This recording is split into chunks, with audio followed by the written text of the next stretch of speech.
Ito ang Presidential Broadcast Service. Radyo Pilipinas. Radyo Publiko ng Bagong Pilipinas para sa Bagong Pilipino.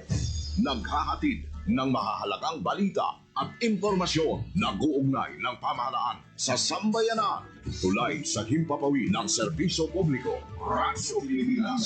Radyo Publiko. Ang boses ng Pangulo. Sa Iloilo, Radyo Pilipinas. 585 AM. Para sa Radyo Pilipinas, alas 9:05 sa aga.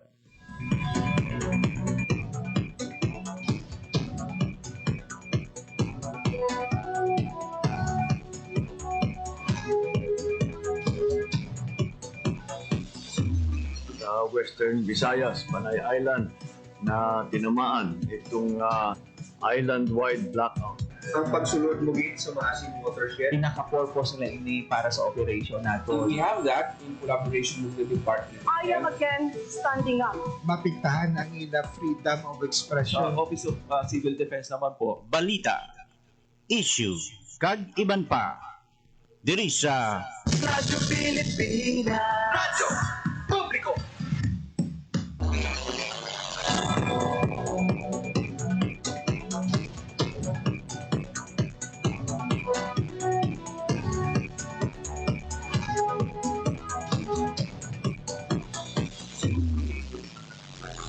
Maywaga Pilipinas, Maywaga Western Visayas, sunod ka probinsya sa Iloilo kag kutob sa marabutan sa amon pagserbisyo. Di ka man gabahin sa kalibutan, nagahatag kami sa katuhuran. Mayong aga, good morning sa inyong mga tanan. Mabiyan, welcome sa isa namang edisyon sa pagpangalagad sa programa Balita, Issue, kag iban pa. Ano kita karon sa Biyernes, thank God it's Friday. Today is June 13, 2025. Mabiyanin nila ikaduha sa apatunan ka Biyernes karong nga bulan sang Hunyo tuig 2025. Sa kinada mga po ninyo until 9:55 in the morning, ako ang inyo alagad, abyan nyo sa kanginan, JP Herbas. Sa itong pagbalagad subong iya nga aga, balikan nato mabiyan ang pila ka mga hitabo sa pagbilamang natapos nga pagsulog sa Philippine Independence Day.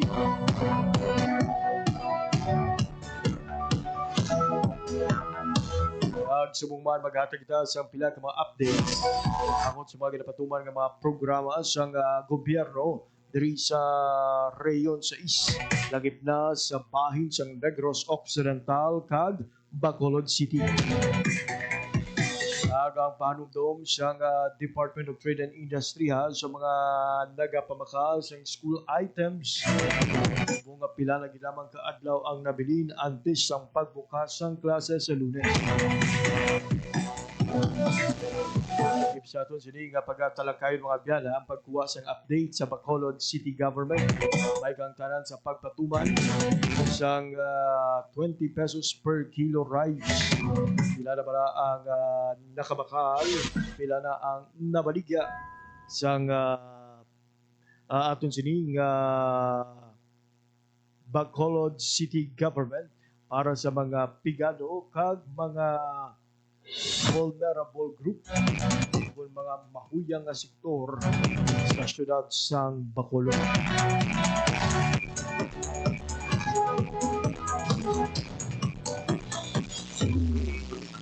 So, antes kita magpatpat sa atong sining nga mga balita subong iya nga aga, mag-check kita ng mga biyan sa latest update sa lakat sang panahon. Ibalo naton sa Pag-asa Iloilo ang mangimpanyempo subong iyang Biyernes. Lalo pang doon mga biyano, dari sa aton nga area ang pagsilak sa haring. We expect nga ini ang magapangibabaw bilog nga adlaw siyang Biyernes.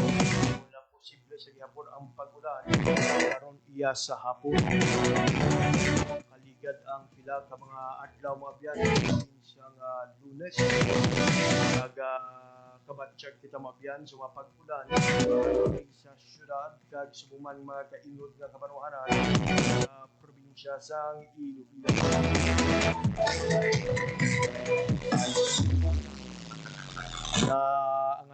nato mabiyan naton sining koleksyon sa pag-asa.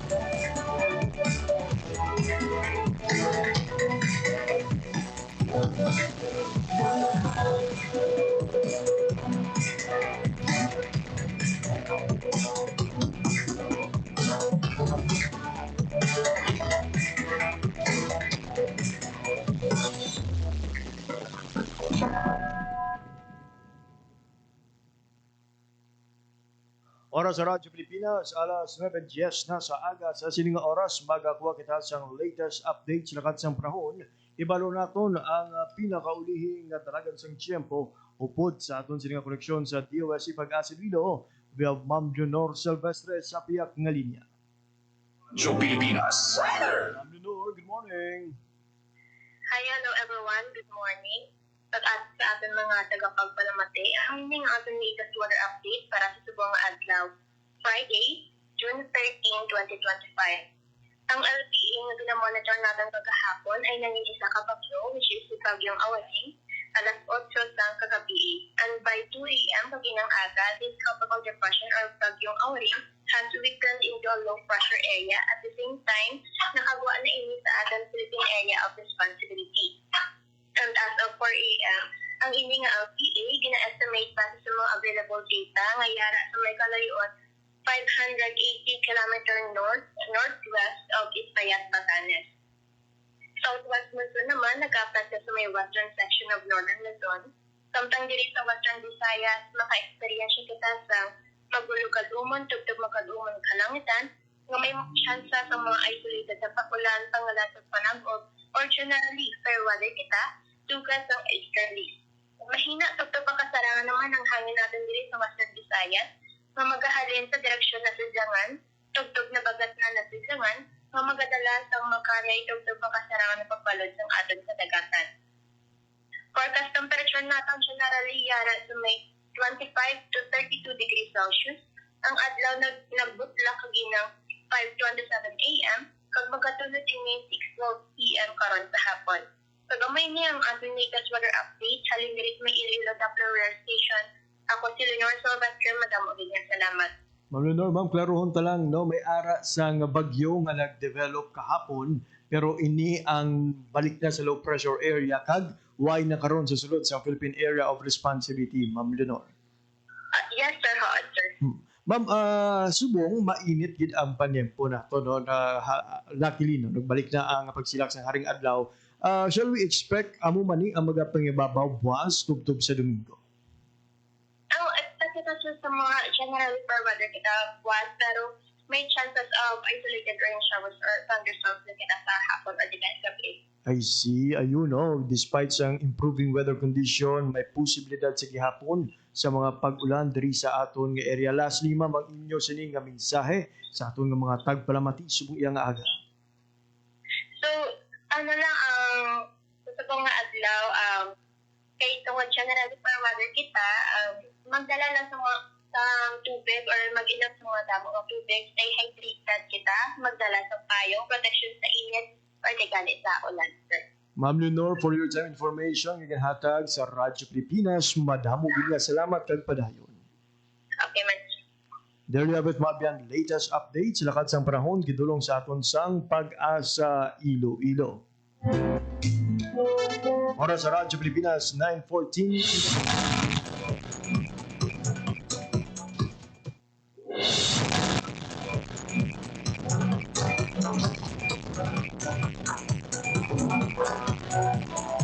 So ayun mga biyan, kahapon nag-develop sa isa ka tropical cyclone ukol bagyong Auring ang low pressure area nga gina-monitor sang Pag-asa.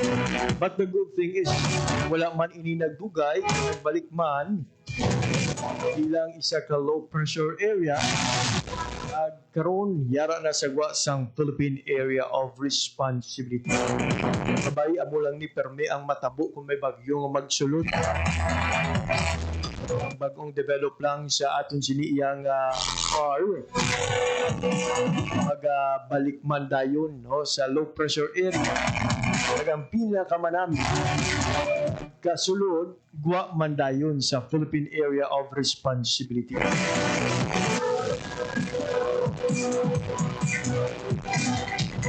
Again mga biyan ha, generally fair weather condition ang magapangibabaw sa Western Visayas.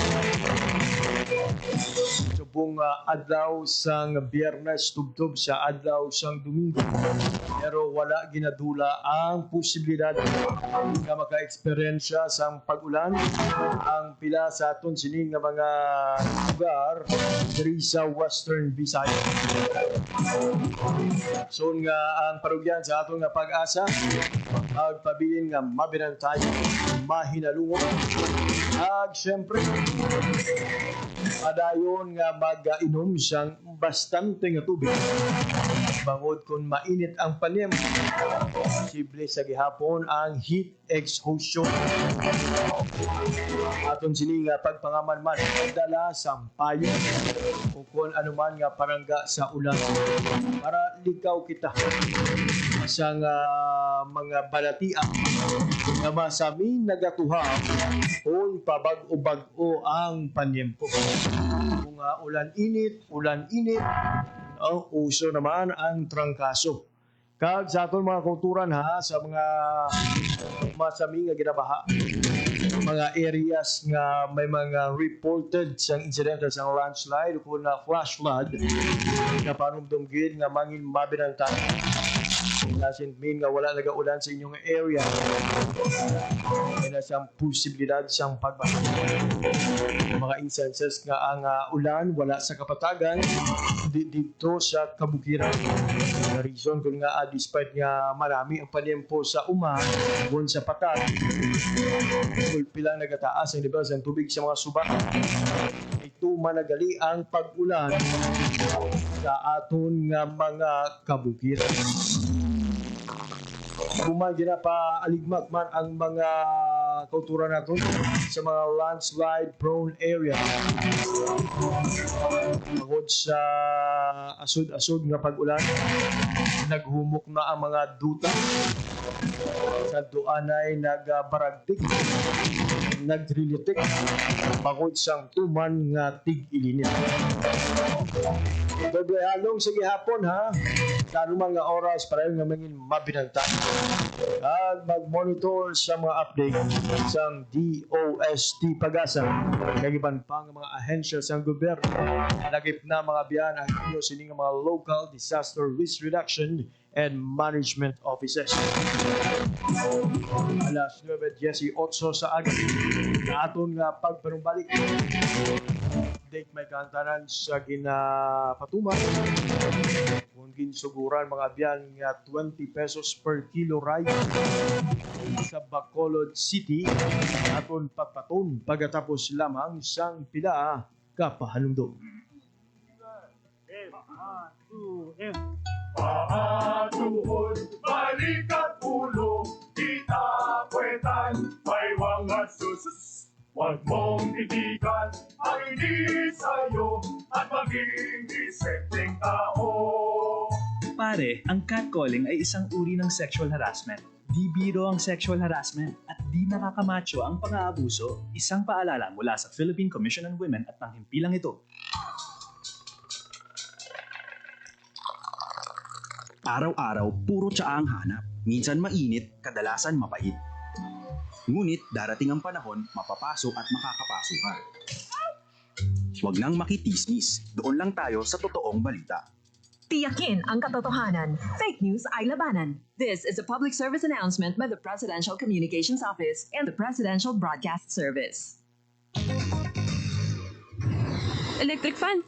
Pero taga Fire Nation yung gumawa. Ano bang gagawin ko? Simple lang naman, para hindi apoy ang lumabas sa ventilador, ugaling linisin ang mga ito at mararamdaman mo ang kakaibang simoy ng hangin. Oh yeah! Kapag palaging malinis ang electric fan, hindi mahihirapan ang makina nito at mas malamig ng bahagya ang ibubuga nitong hangin. Kahit number 1 ay sapat na, parang bago pa. Laging tandaan, sa pagkonsumo ng kuryente, you have the power. Ho-ho! Para sa karagdagang impormasyon at energy-saving tips, hanapin ang Department of Energy sa Facebook o bisitahin ang doe.gov.ph. This is a public service announcement by the Department of Energy in partnership with the Presidential Communications Office and Radyo Pilipinas.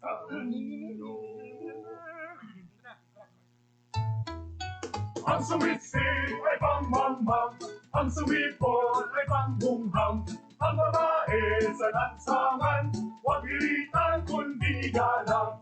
Pare, ang catcalling ay isang uri ng sexual harassment. Di biro ang sexual harassment at di nakakamacho ang pang-aabuso. Huwag iritan kundi igalang. Isang paalala mula sa Philippine Commission on Women at ng himpilang ito. Perwisyong idinulot ng African swine fever sa hog industry ng bansa, umabot na sa pagdeklara ng state of calamity. Pangunahing target ng kagawaran ng agrikultura na muling pasiglahin ang sektor ng mga magbababoy. Cash assistance para sa mga backyard hog raisers. Inilaan din gaano kaya kabilis makakabawi ang hog industry. Ang rehabilitasyong ito na ba ang makakapigil sa paglaganap ng ASF? Anong epekto ng proklamasyong ito para sa presyo ng ating baboy sa merkado? Patuloy na tumutok para sa mga pinakahuling balita. Tapat sa pag-uulan. Radyo Pilipinas. Lola, ano po nangyari nang malaman ni Tibo na nangingitlog ng ginto ang kanyang gansa araw-araw? Nang malaman ni Tibo na nangingitlog ng ginto ang kanyang gansa, tinangka niya na kunin na kaagad ang lahat ng ginto na iiitlog pa ng gansa. Eh di namatay po ang gansa, Lola? Tama. Eh di wala na pong gansa na magbibigay sa kanya ng gintong itlog araw-araw. Yan ang aral natin na nakuha sa gansa na nagbibigay ng gintong itlog. Ang ating kalikasan ay tulad ng gansa na nagbibigay ng gintong itlog. Magpapatuloy ang ating pakinabang sa mga gubat, mangroves, coral reef, dagat at sa kalikasan kung ang mga ito'y aalagaan at pagyayamanin, hindi sisirain. Paalaala mula sa Integrated Environmental Management for Sustainable Development Program, DENR, at ng palatuntunan ito.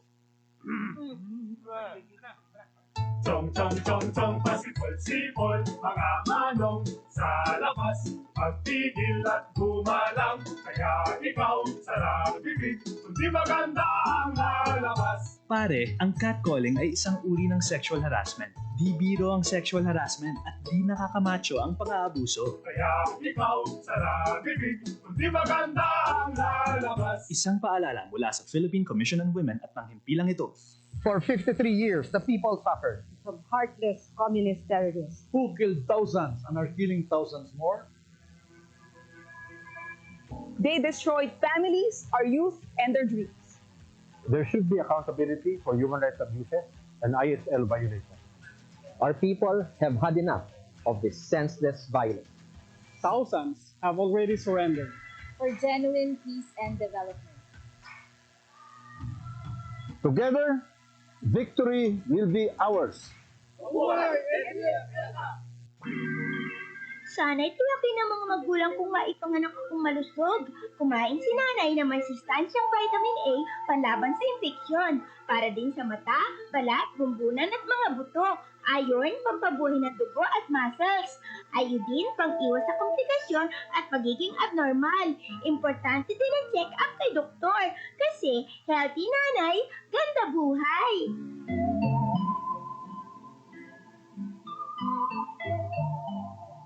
Oras sa Radyo Pilipinas, alas 9:23 na sa aga. Sige po nga pamati kamo sa pagpalagad sa programa Balita Issue Kaban pa sa Radyo Pilipinas, Radyo Publiko. Radyo Pilipinas. Radyo Publiko. Radyo Pilipinas. Abiyan maduduman sa nagligad nga simana sa formal nga ginsuguran ang pagbaliga sa 20 pesos per kilo nga bugas sa syudad sang Bacolod. Ini ang labing una nga pagbaliga sang 20 pesos per kilo rice sa area sang Western Visayas kag sa Negros Island Region. May kang tanan sini ginapakigangutan naton si Ma'am Brenda Borgios, ang head sang City Cooperative and Livelihood Development Office, particularly the Project Development Officer 4 sang CCLDO sa Bacolod City Government. Agod na pangayoon kung kamusta na ang ila siniya nga pag-monitor sa pagbaligya sang 20 pesos per kilo nga bugas. Yari pamatian naton ang sabat ni Ma'am Brenda Borgios sang CCLDO. Ma'am, good morning. Ma'am, a week after sa kasimana matapos ang pag-launch ng 20 pesos per kilo na bugas dira sa siyudad sa Bacolod. Kamusta na so far ang pagpatuman? So far, sir, ang aton nga total delivery of P20 rice from NFA is 2,945 na. Almost more than half ang aton naging purchase na 5,880. And ang natin sa as of today sa aton nga mga barangay markets and sa NGC mga co-ops natin na associations, more or less mga 2,905 na. 2,905. If we are going to translate, ma'am, masusobra na 290 sa pamilya, ma'am, ang nakabakal sila. Yes, sir. More than. Kasi may iba nga barangay, nagayo sila nga para damo gid maka-avail. So, wala sila maximum gid sa isa lang ka pamilya. Basta 5 lang kilos para damo gid. Sir. So, hindi naman yung pagbanta, ma'am. Mga pila na ma'am ang nakabakal kaya nakabenepisyo ng pamilya sa inyo, ma'am. Sa subong, gina-account pa namin subong. Based sa aton nga record. And so far, ma'am, yung siguran ini sa Burgos Market, maybe naman sa subong pila na ka mga areas, ma'am, alaga baligya sa kining nga bugas, ma'am. So bali sa Central Market naton 3 main markets. Then sa ato mga temporary barangays naka-benefit sa mga barangay 1 to 3, 6, 9, 12, 7, 17, 18, 25. As of today, ara kita sa 29, barangay 29, barangay 33, and barangay 5. And then ang ato main barangays is Singkang, Tangob, Handumanan, Tabuk, Mansilingan. Yesterday, Alihis, Takuling, and today is ara kita sa Banago and Mandalagan. I see. Ma'am, clarify ko lang, ang pagpadulong natin sa barangay, ano naman, adlaw ini sila, ma'am, na ginabaligya sa kada barangay o kung may ginakaduan ng tanga barangay kada adlaw? May ginakaduan na kita, sir, ng mga barangay kada adlaw. I see. So, balibang ang isa ka barangay, mga kapila sa ma'am ka beses, makaduan sa sining 20 pesos, ma'am, na ano kada simana? Bali, sir, to kuwan man lang ang ato nga purchases is 5,880. So, gina-allocate lang nato ni sa kada area, no? Ang ato nga bugas na at least ang mga pumuloy sila maka-avail man sa sining 20 pesos nato nga per kilo nga bugas. Manggid niya nga tanan gid, no? Mga gid. So, ang ato nang pag-ara sila sa barangay. So, first come, first serve lang sa aton mga PWD, senior, parent, mga indigent naton. Pero ang sa mga public markets natin, ma'am, ano ni sa ma'am regular, ma'am, daily, gini na pagbaligya or same is to present? We started siyang launching naton sa June 5, then sang 6, then and 9 and 10. So, 4 days kita sa market. Sa tatlo gina ka market, ma'am, tig-apat ka daw. Sa market. Then other mga barangays nato niyo nga may mga satellite market dito man sila nag-practice akong either sa ilang nga barangay or kung diin nga may space pa na mga tao. Ma'am, kamusta so far ang initial reaction sa mga Bacolod noon? Kasi hindi basta-basta ang presyo sila. Barato kasama ang ginatanyag ng Bacolod City Government. So, bali ang iban, may ara man nga pag-alala, no, na hindi sila magbakal, tungod i-rice.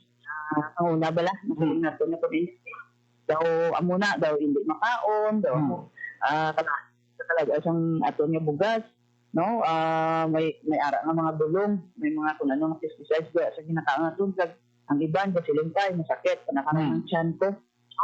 So, but tungod nga na experience man sang aton nga mga pumuluyo kung ano ini ang ato niyang rice nga ginabaligya. Tungod nga ini saya, locally produced goods ang aton nga mga farmers sa Negros, nga mga farmers, no, mga rice producing farmers natin from Daco, Valladolid, mga San Enrique, and kundiin pa nga mga city and municipality nga nag-produce natin sang rice.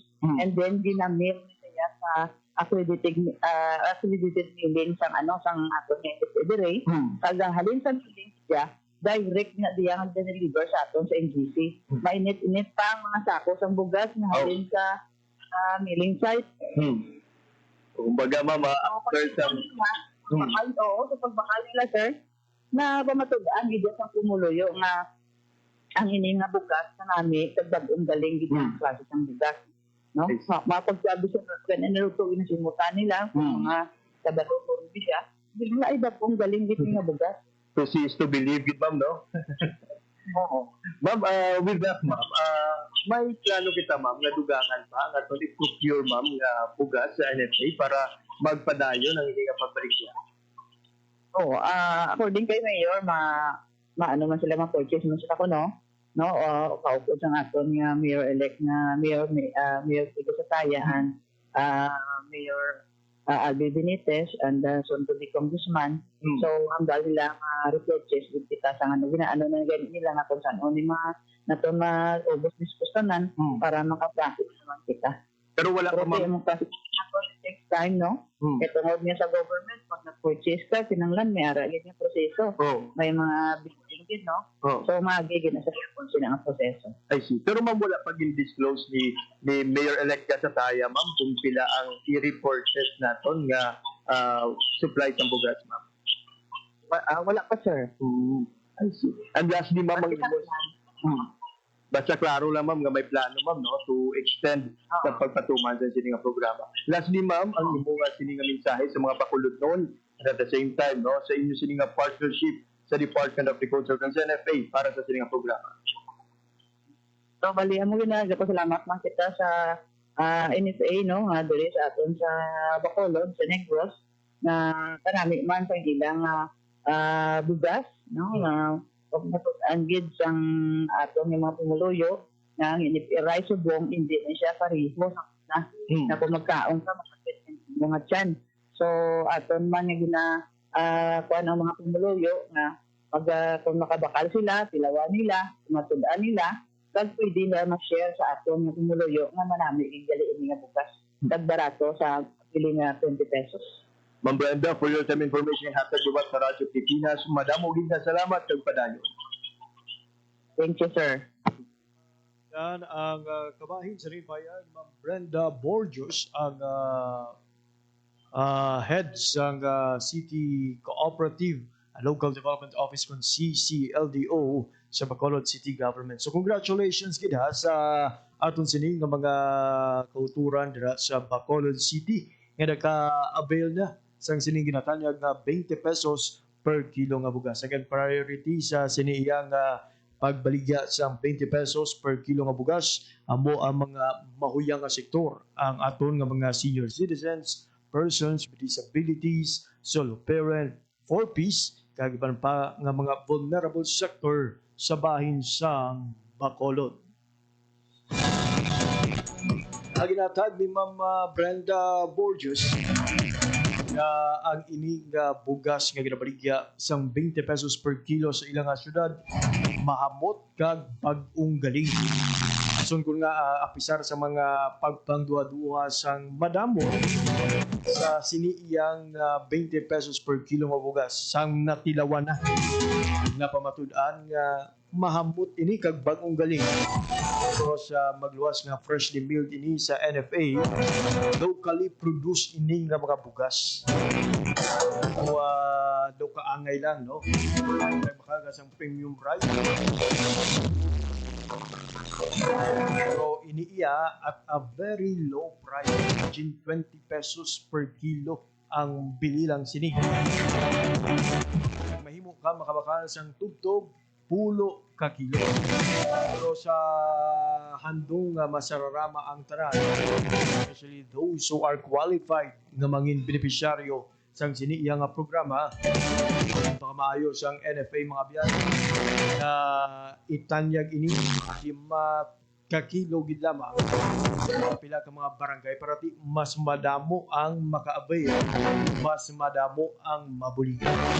And the good thing is plano karon sa Bacolod City Government nga i-extend mag-repurchase ang 20 pesos o kung siyang bugas sa NFA para sa sining 20 pesos per kilo rice sa Bacolod. Alas 9:35 na sa aga. Ito nga pagpanumbalik mga biyan. Update naman sa La Carlota City, Negros Occidental.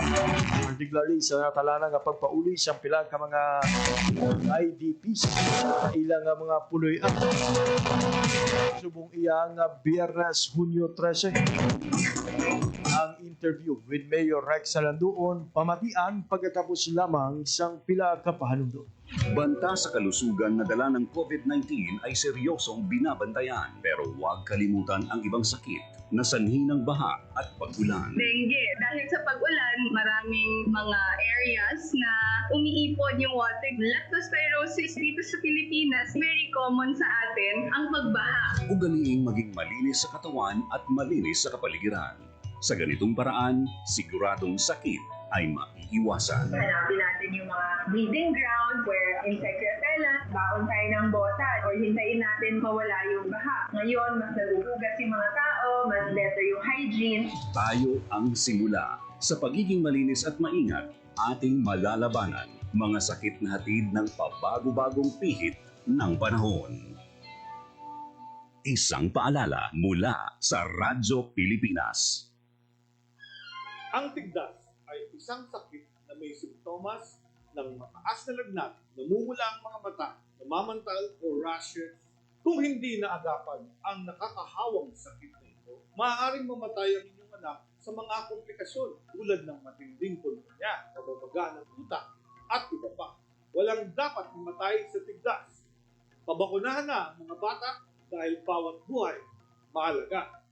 Mahalagang paalala mula sa Department of Health. Ang pagka-agresibo o kung kaimulon ang nagtulod sa imo nga magpanglugayawan. Wala sa payan sang imo linghod nga panghuna-una. Gintudluan ka nga ihimutig ang imo ngalan kag edad. Gindala sa isa ka malayo nga lugar. Ginpilit ka magsupak sang layi. Ginhimuslan ka ginmaltratar. Ikaw, isak biktima sang human trafficking. Hindi magkaadlo. Magtawag gilayon sa 242-0792 ukon mag-report sa pinakamalapit nga istasyon sang pulisiya. Ang pagsupak sa human trafficking law ukon RA 9208 may silot nga bugos kabuhi nga pagkabilanggo kag multa tubtub 5 ka milyon. Ini isa ka pahinumdum sang Office of the President, PIA, Visayan Forum Foundation Incorporated, UNICEF, KBP, kag ini nga istasyon. Putulin mo na yung puno sa harap ng bahay para makita yung magandang bahay natin. Ang puno nagpapaganda sa bahay. Yung bahay nga natin galing sa puno, di ba? Sa bawat isang puno na napuputol din ang ating pinagkukunan ng oxygen. Di po ba sa puno nang gagaling ang prutas? Ang puno ay buhay. Lahat ng may buhay sa daigdig ay kaugnay sa buhay ng tao. Isipin mong mabuti bago ka puputol ng puno. Sana magtanim tayo ng puno para may puno pa paglaki ko, Lola. Paalaala mula sa Integrated Environmental Management for Sustainable Development Program, DENR, at ng programang ito.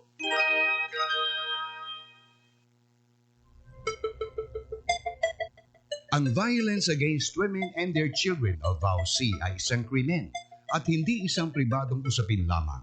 Ito ay nakasaad sa Rule 3, Section 6 ng Republic Act 9262 o Anti-Violence Against Women and Their Children Act of 2004.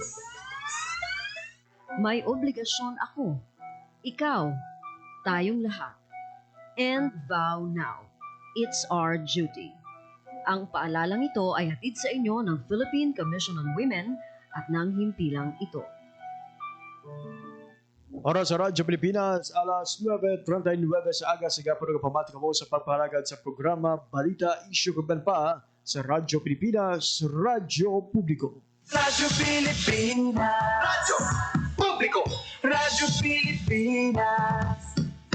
Mga abiyan, matapos ang halos kung masobra sa anong kabulan nga pagtiner sa mga evacuation center sa siyudad sang La Carlota. Umalin sa liwat nga naglupok ang bulkan kanaon sa diya nga Disyembre, subong adlaw Hunyo 13. Pahanugutan na nga makapauli sila tagsa ka mga puloy-an ang pila ka mga evacuees nga nagapuyo sa sang 6-kilometer permanent danger zone. Pero ginathag sang La Carlota City, Negros Occidental nga hindi ini sapilitan kung wala sang force decampment nga natabo. Ang luyag lang nga magpauli ang pwede nga makapauli. Wala sang pagpamilit sa mga luyag nga magteder sa sa Philippine kung sa ila sini nga mga puluyan, no, mahimo sa gihapon nga magpabilin sa mga evacuation center nga gintumod sang syudad. Kag bangod sini lauma naman ang pagbalik sa normal sang mga klase, particularly ang full face-to-face classes sa La Carlota City. Yari pamatian natin ang interview sa inyo alagad kay Mayor Rex Salandu, ang alkalde sang syudad sang La Carlota. Nag-rekomenda ang CRMC sa imo kaya panugutan ng mapauli ang mga IDPs sa mga area sa sang 6-kilometer PDC. Yes, so nagpasa na resolution ang Disaster Council nga nagpahanugod sa kwan tungod niya almost 6 months kasi nga dira. Actually, outside of the 60 siya, ha? Yes, sir. Outside of the 60 siya. In-force sa evacuation tungod sa accessibility issue. It will be more or less mga 1 hour at makakalapot sila sa poblasyon. So, muna siya kung nag-enforce siya. Pero outside of the 60 siya. I see. And this proposal, Mayor, ano ginapurbahan mo na ini siya, Mayor? Yes, ginapurbahan ko na siya. Kaya member mo ko sa council. Okay, member mo ko sa council. Okay, ang disaster council ako, chairman. Tungkol sa request sila, kaya nawig na 6 months na, this is the longest siguro so far sa Pilipinas. I see.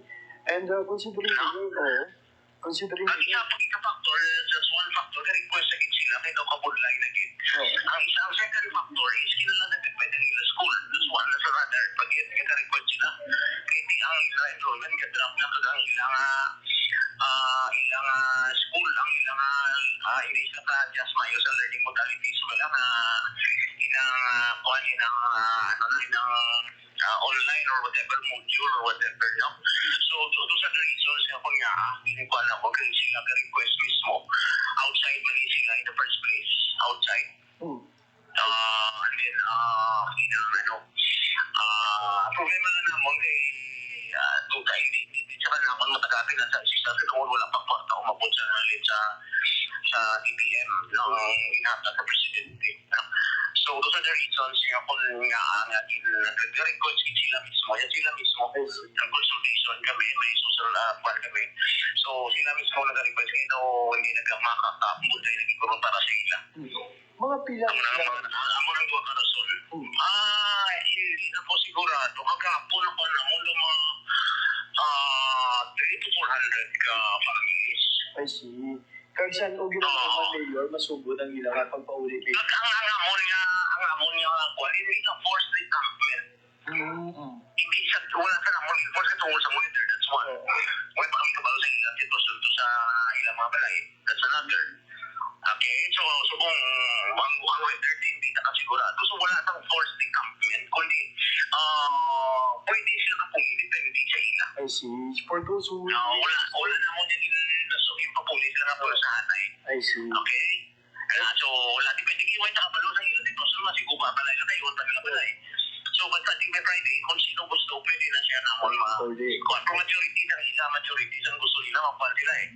Ikakapoy na kuno sa kwan, anong nakapulan man, ako ba na nakapoy na tayo? Then they have to rebuild pa siguro. Mayor, what will happen naman sa Ara Japon sa 6-kilometer danger zone? sila. Sige, hindi sila sa amon niya, sa amon niya evacuation center sa gym siguro. Posible i-transfer na mo na sa school, kasi sa gym na mo ibutang ito kung sila naman sa independent inang bakante na gym na mo, wala lang kami sa fan, hindi lang na ako magamit for the meantime. Kaya siya, wala na yan, we will not violate the OCD governing books na regulation and policies.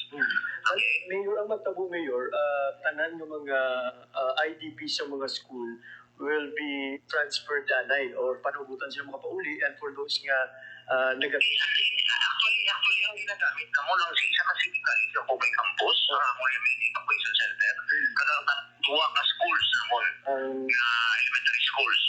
So, i-transfer na mo lang iba, nga within 6 nga po, kadang hindi pa gusto magpuli, sa mini evacuation na mo sa gym para magamit ang schools. Ang sindicalis wala pa kayo ubos ng enrollment.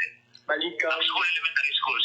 Pero sa Lunes, Mayor, tanan niya nga bulutuan, sinalong siya nga dapat schools back to full face-to-face na ganyan.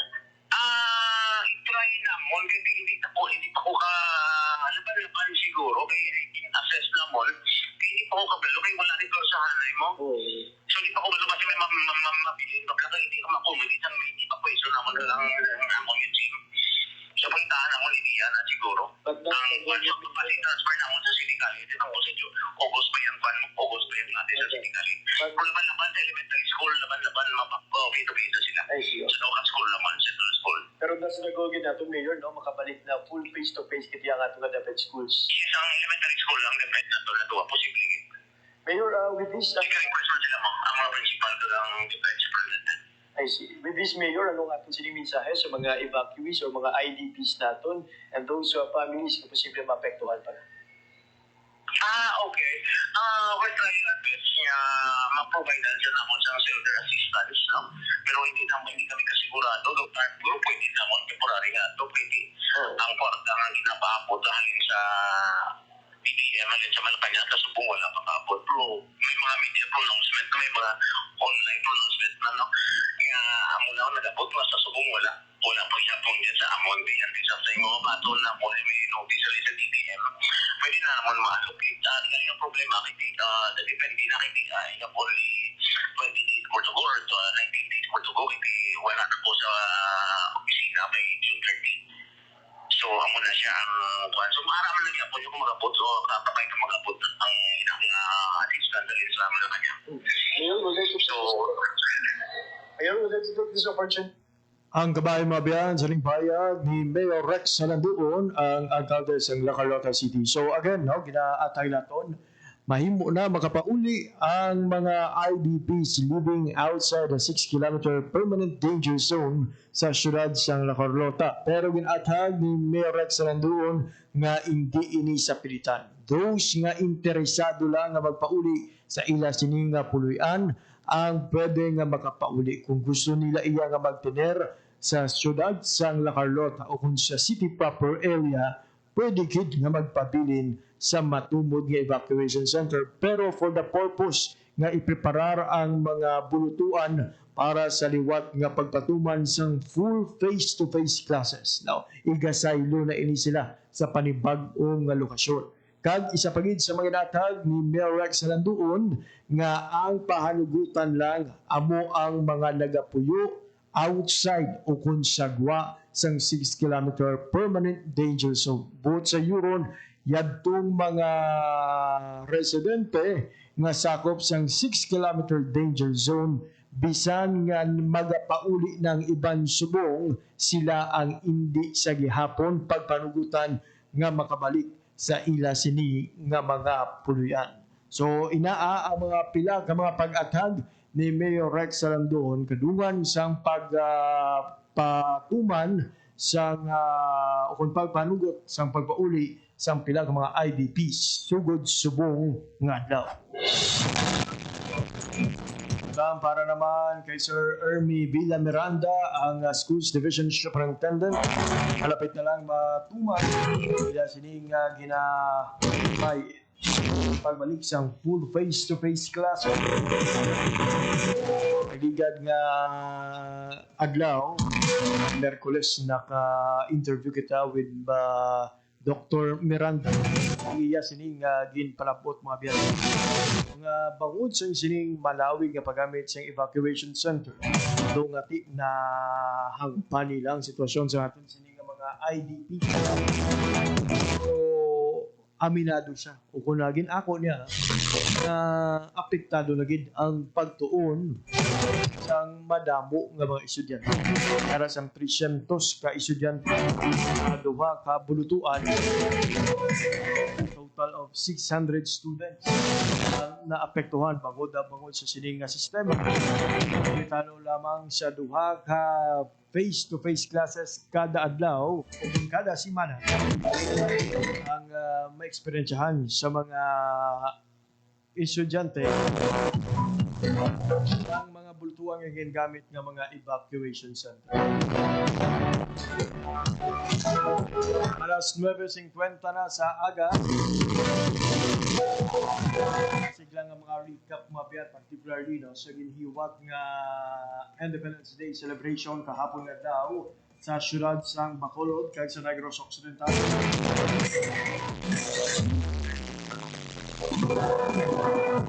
Ginagabig ni Governor Eugenio Jose Bong Lacson nga most costly kag most demanding nga blessing kung bugay sa isa ka Pilipino ang kahilwayan sang aton nga puso. Atag ni Governor Lacson most costly ini para sa mga baganihan nga Pilipino nga nagsakripisyo gid sa ilang kabuhi kag most demanding naman para sa karon nga mga Pilipino nga gintugyanan sa obligasyon nga halungan ini. Ginpanumduman sa gobernador sa Traan nga negresya nga wala basta-basta ginhatag sang aton mga kamalaman ang ini nga kahilwayan. Suno sa iya inituman nga ginpangabudlayan pinaagi sa madamo nga pag-antos kag sakripisyo. Dali suno sa opisyal kahilwayan hindi lang isa ka adlaw sa kalendaryo pero isa ka adlaw-adlaw nga buhaton isang paghalong sa demokrasya pag-alalangay kag hustisya. Samtang sa syudad sa Bacolod ginpaunahan ni Bacolod City Mayor-elect Greg Gasatay upod ang pila sa mga opisyal mga tiglawas sang nunituhay nga sektor sa syudad ang pagsaulog sang adlaw sang kahilwayan sa may tema nga kalayaan, kinabukasan, kasaysayan. Kaya mensahe ginatagan punto ni Gasatay ang kaimportansya sa magsakripisyo sa mga Pilipino para lang sa kahilwayan sa puso. Sa mga aktibidad nga ginpreparar sa syudad para sa pagsaulog karong nga tuig sang adlaw sang kahilwayan ang flag raising ceremony, ref laying kag civic military parade. Kagamuyan to ang mga balita kag mga impormasyon nga atipon para sa atong pagpalagad sa mga biyernes sang aga. Wala kita sang oras nga nabali sa atong sining episode. Balita, issue kag iba't pa. Nangalan sa akong mga katuwang teknikal, Mr. Alan Defantes sa studio, kag Mr. Jeffrey Bitita sa transmitter. Ako naman ang inyo nangin alaga, JP Harvas. Maraming salamat sa inyong pagpamati. Maayong aga, Pilipinas. Balita, issue, kag iban pa. Diri sa Radyo Pilipinas. Radyo Publiko. Radyo Pilipinas. Ang inyong tulay sa himpapawid ng serbisyong publiko, ang Presidential Broadcast Service, Radyo Pilipinas, Radyo Publiko. Radyo Pilipinas. Radyo Publiko. Kinilala ng pang-international at prestigyosong Asia Pacific Broadcasting Plus Awards 2025 para sa kategorya ng Government Streaming. Ito ay dahil sa epektibo nitong pagsasanib ng mga tradisyonal na media tulad ng telebisyon, radyo at print para masabayan ang mabilis na pag-inog ng mundo ng digital at social media tungo sa mas epektibong paghahatid ng mahahalaga at napapanahong mga impormasyon sa mamamayang Pilipino. Kinilala rin ang Radyo Pilipinas dahil sa patuloy na pag-akyat ng rating. Ngayon ay matatag sa pang-4 na pwesto sa Mega Manila ayon sa pinakahuling Nielsen Radio Audience Measurement Survey. At sa social media, nakamit ang mahigit 2,000% pagtaas ng bilang ng mga sumusubaybay sa Radyo Pilipinas page sa unang bahagi ng 2025. Patunay ito na ang inyong Radyo Pilipinas Radyo Publiko ay tunay na kaagapay ng inyong pamahalaan sa paghahatid ng serbisyo sa mga mamamayang Pilipino. Mula sa aming lahat, sa ngalan ng inyong pamunuan at mga kawani ng Presidential Broadcast Service, kasama ang inyong mga himpilan ng Radyo Pilipinas sa buong kapuluan. Maraming salamat po sa inyong lahat, sa inyong pagtangkilik at pagkilala. Radyo Pilipinas. Radyo